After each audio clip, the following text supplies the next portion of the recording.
This is just a sample of the audiobook. To get the complete audiobook, access the link posted in the first comment.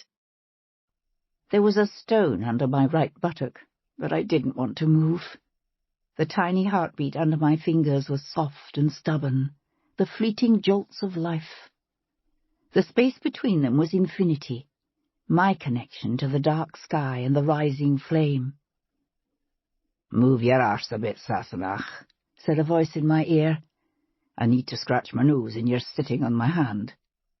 Jamie twitched his fingers under me, and I moved, turning toward him as I shifted and resettled, keeping my hold on 3-year-old Mandy, bonelessly asleep in my arms.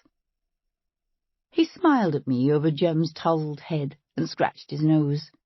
It must have been past midnight, but the fire was still high, and the light sparked off the stubble of his beard and glowed as softly in his eyes as in his grandson's red hair and the shadowed folds of the worn plaid he'd wrapped about them both.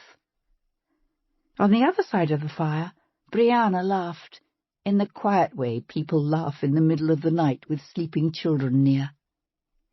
She laid her head on Roger's shoulder, her eyes half closed. She looked completely exhausted, her hair unwashed and tangled, the firelight scooping deep hollows in her face. But happy. "What is it you find funny, Ian?" Jamie asked, shifting Jem into a more comfortable position. Jem was fighting as hard as he could to stay awake, but was losing the fight. He gaped enormously and shook his head, blinking like a dazed owl. "What's funny?" he repeated, but the last word trailed off, leaving him with his mouth half open and a glassy stare. His mother giggled, a lovely girlish sound, and I felt Jamie's smile. "I just asked Daddy if he remembered a gathering we went 2 years ago. The clans were all called at a big bonfire, and I handed Daddy a burning branch and told him to go down to the fire and say the Mackenzies were there." "Oh."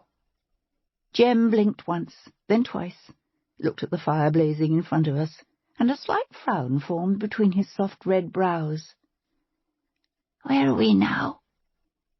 "Home," Roger said firmly, and his eyes met mine, then passed to Jamie. "For good."